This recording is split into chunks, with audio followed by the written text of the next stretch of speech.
Parenting stories.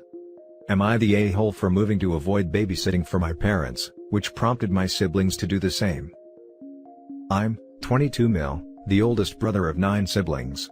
I have 5 younger brothers and 3 sisters. My sister is 20 and my brother is 19. Youngest is 4 years old and my other siblings' ages range from 16 years to 7 years. My parents would have had way more kids, but my mom suffered from several miscarriages. Pretty much since I was 6, I had to take care of all my siblings. I could never go out because my parents were working, and nobody to take care of my siblings. I loved my siblings but I hated never having freedom. It used to annoy me like crazy, that they would just pop one kid after another. Our house wasn't that big, so everyone shared rooms, never had any private space. Parents made good money but because of so many kids, they struggled financially. Years later I found out the reason why they had so many kids. It's because they weren't using any protection at all. My mom said they didn't believe in using protection, and any kids they had were because of God's will. If they didn't get pregnant, that was fine. If they did, it was because that was God's plan. I was so mad since I was the one also stuck taking care of all these kids, because they're too stubborn to use protection since it's against their beliefs. When my mom got pregnant again with my youngest sibling, I waited till my 18th and moved out that day. Made sure I moved far too, 1 hour away, so I had that excuse. When my sis turned 18, she begged me to let her live with me and I said, sure. My bro did too eventually. My sister has already moved out, but he's still there with me while we continue our college classes. They saw that I limited contact with my parents to avoid getting stuck babysitting, so they wanted out too. Now my younger bro who's 16 is spending more time at my place, because he hates it at home. My parents are mad at me for dipping out on them, since that's made my other siblings not want to be responsible for the younger ones either.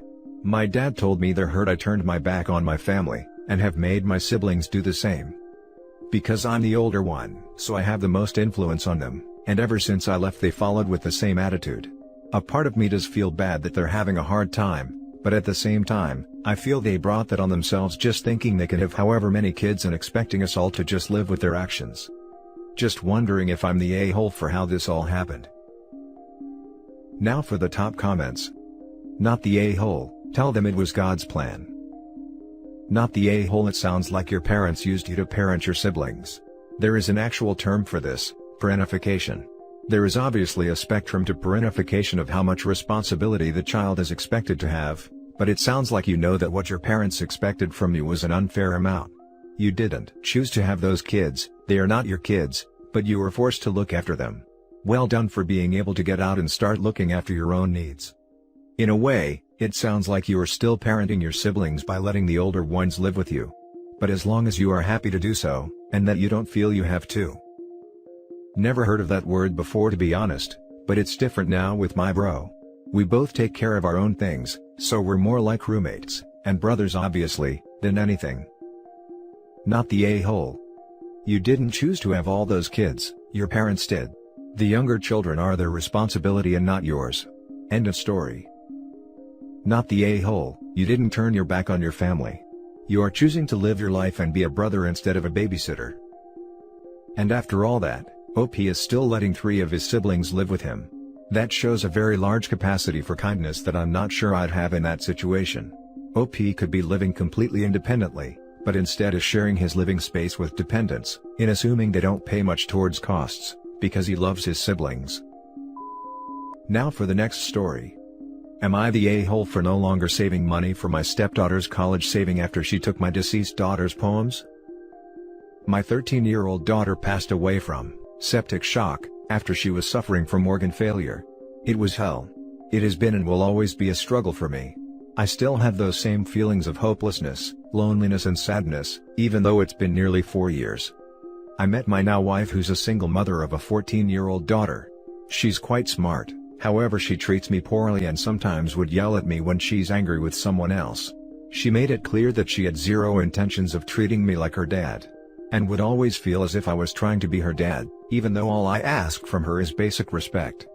I have some poems from my deceased daughter that I keep with me. She loved poetry and loved writing poems and songs. Even when she was at the hospital, I knew she was fine whenever I saw her holding her book and pencil and writing poems. I was always the first to look at what she wrote. A few days before she passed away, She wanted me to keep those poems and stopped writing new ones. It's like she couldn't even put together any words to write down. It was devastating seeing her like this, and that's how I knew something was wrong. I'd read those poems occasionally or whenever my heart feels heavy. My wife and I are currently saving money for my stepdaughter's college, and I've been contributing for over a year now, but I don't talk about it so my stepdaughter wouldn't think I was trying to control her. Yesterday, I found out that she took my daughter's poems, even though I tell her not to touch them several times. But yesterday she completely disrespected me and took them. When I told her to give them back and we were arguing, she only gave me some of them and casually said she lost the rest. I lost it and blew up on her for what she did, saying she just wanted to look at them, but the papers were filled with markers and it was clear she ruined them. I was so angry, especially when she tried to say it was nothing and had an attitude as well. I told my wife I will no longer be saving money for my stepdaughter's college fund after this. And my wife was upset, saying I made a huge decision over a mistake from her daughter, and that I would mess with her future out of spite. But I refused to discuss it because I was so angry. She didn't even apologize, and my wife says that my reaction was huge, but those poems are very, very important to me. I feel terrible and I'm sick of hearing she's a kid. Now for the top comments. Not the a-hole. If your wife doesn't understand how horrible what her daughter did and punish her appropriately, I would call this a deal breaker. Not the a-hole. It is not the responsibility of step-parents to save for college of the step-kid. While I would suggest maybe stopping for a year then re-evaluating it, is completely OP's discretion. NTA, your stepdaughter did a maliciously cruel thing, and she isn't even sorry about it. Your response is warranted. I would get ya all in family therapy ASAP, because she's only going to escalate, and it will ruin your marriage eventually. And the wife is calling it a mistake. There was no mistake. Your stepdaughter willfully and maliciously ruined one of the things you truly treasure from your daughter. Your wife can't understand it because she's not in your position. Her daughter needs therapy. I'd say this is a deal breaker. Not the a-hole. But it's time for a serious discussion with wife and her spawn. Your wife is disregarding her spawn's behavior, but most importantly, your feelings. That is not okay.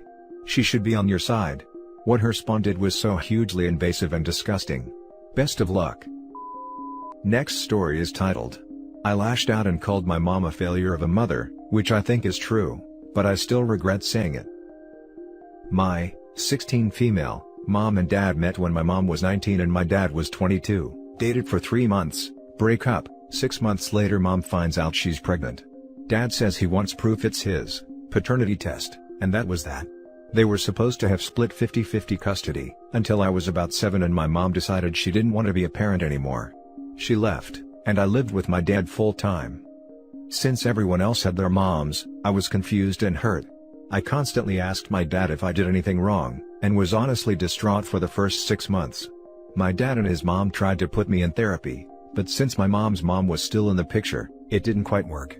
Every time we found someone, they would say something mom's mom didn't like, and they got the boot. Eventually we dropped therapy, and my mom came back when I was around 9 or 10. She wants a perfect, back to normal relationship. I was confused, and I said something that pissed her off, that I can't even remember to be honest, and she hit me. Dad walked in, screaming match, she leaves. 6 months later they make up. I stopped caring and honestly forgot it happened, and then there was visitation. I saw her every Sunday. Eventually she showed up less and less, and for the last year, I've seen her once a month. She's 35 and honestly acts like a teenager. Even after losing a child, she didn't mature. She's constantly talking crap about family members I've never met, and gets upset when I don't play along. Today she was complaining about her mother. Her mom got hit by a car a few years ago, and from what I understand, she wasn't the best. My mom was on a tirade, and at one point she said, I understand I'm not the best mother, but at least I never snorted lines of coke in front of my kids. I told her that didn't set the bar very high. Most people can make that claim. She asked what that meant, and I told her most people can say they've never snorted coke in front of children. It escalated really quickly, her calling me a fucking FG, I'm pansexual, and me saying I wish she died in labor, rather than what was supposed to be my brother. Looking back, I wouldn't have gone that far, but it's too late now. Eventually I snapped and told her she was a failure of a mother, and that I didn't consider her a parent. Apparently, that struck a nerve. I'm not sure why, because that's definitely not the worst thing I said, but she started crying and told me to drive myself home since I hated her so much. I did end up driving myself home. I didn't feel bad at the time, but now I feel kinda guilty. She's confided in me before about her worst insecurity being failing as a parent. Now for the top comments. Me saying I wish she died in labor, rather than what was supposed to be my brother. Eventually I snapped and told her she was a failure of a mother, and that I didn't consider her a parent. Jesus, we pulling out the big guns. Most people already seem to help you, but I just want to point something out. She's confided in me before about her worst insecurity being failing as a parent. I don't think she cares about failing as a parent, I think she cares about people thinking she is a failure as a parent. Ding ding ding. You can apologize for peace of mind on your end if you'd like. Let's be clear, she was a failure of a mother, and you have every right to feel the way you do. She got upset because you told the truth. She sounds toxic and I personally wouldn't keep her in my life, especially since she keeps walking out of yours, but that's your decision. I do suggest therapy, because how she treated you sounds traumatic.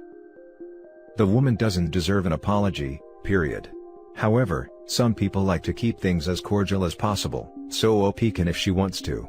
However, she needs to cut off her mother. She's never one to be honest. Being a mom isn't just popping kids out, it's about being with them always. She wasn't. She's a horrible person, and don't bother about getting hurt. You spelled out what she did, and you lived it while you're a child. That's way worse. Woman's poison. Now for the last story. Am I the a-hole for telling my mom I don't give a crap her sister went missing, when she wouldn't let me go to a job interview? My mom's sister went missing when she was 12 and my mom was 14. Because of that, she never gave me freedom and never lets me leave the house. I was homeschooled, and I'm forced to do online college against my will. I'm only allowed to leave the house to go grocery shopping with her, go to the library with her, and to go to a park near our house if I want fresh air, her excuse whenever I say I've been in the house too long. I'm writing this on my cousin's old iPhone 6s since I'm not allowed to have a phone or any social media, and I'm using her Xfinity hotspot to do so. I'm 20. She's never let me work before. I so desperately want a job so I can move out and never speak to her again. I literally plan to move to a different state and change my name. I applied to a job on the library computer as a tutor for kids, because I'm really good in school and I'm an education major, so it would be nice practice. I got a job interview and it's walking distance from my house, but the interview was in the corporate office which is 20 minutes away. My cousin agreed to drive me there. She only lets me leave the house with my cousin, and only maybe twice a year. She found out that the movie my cousin told her we were going to watch, Our Cover Story, wasn't playing that day, and she told me I couldn't leave the house with her ever again because we were lying about where we were going. I was so pissed because my interview was in an hour. I told her the truth, that I'm going to a job interview, and she blew up. She told me I know I'm not allowed to work until I graduate, and after that, she wants me to be an online school teacher and never move out, and that I can't go. I started crying screaming why I can't have a job, and she said that I know, because of her sister, that she's traumatized of letting me out of her sight, and working isn't needed because she gives me a $20 allowance a month. I told her I don't give a crap that her sister went missing, and she stopped talking and ran into her room bawling. My aunt called me off the home phone to say that she's disgusted with me, and that my mom's shielding me from potentially getting hurt. Even though she lets my cousin have a normal life, and I shouldn't have said that about my missing aunt, and that puts me in the wrong. Now for the top comments. Not the a-hole, but she can't stop you. If she tries, call the police. She's holding you against your will. Exactly. I don't know what country you live in, but in most, I'd hope all, but I truly don't know, it is illegal to hold you against your own will in your home if you are an adult. Her trauma does not excuse her behavior in any way, and is frankly, downright abusive at this point. You're not being protected from the world. You're being held from it. When you leave, maybe make sure there is evidence that you are choosing to leave of your own free will if you can. Not the a-hole. What your mother is doing constitutes abuse. She has interfered with your normal social development and apparently has no plans to set you free to have your life. Can you call Adult Protective Services and Child Protective Services in your community, and talk with them about your circumstances? They might have helpful information for you. You might well need the assistance of an outside adult or agency, to help free yourself from this abuse. Also, OP could look into things like working on a cruise ship, or Camp or Dude Ranch, etc., They usually provide housing and a paycheck. Most places I've been, always need waitstaff/cleaners. Not sure where OP is located, but if it's in the States, Coolworks is a good place to check out. There are also things I've done like Workaway, where a place houses/feeds you and you work a portion of your time helping them. Which can also be good for resume building and leave time for an outside job. You just need to find a way to get there. Edit: some of these may be slowed by COVID, but many are still operating and need people just to keep things in order. And there are probably a lot of jobs for people looking for a nanny/tutor right now as well. Especially if OP explains some of what she's been through. I just wanted to throw out there, that there are some options for people who need a place to work and live. Not the a-hole. Your mom is mentally ill and you are a prisoner. This needs to be higher, because at this point, OP's mother is criminally insane. She is literally holding her daughter hostage and abusing her on multiple levels. OP, you need to get out ASAP. Your mother is not just insane, she is dangerous, and I'm frightened to think of what she could do to you if she thinks she's losing control over you. Parents like your mother have killed their children in their own bad crap thinking of keeping them safe. And that's it for this video, guys. If you have thoughts to share, leave a comment below. Don't forget to hit like and subscribe if you like this content. I'll catch you in the next one. Good day everyone.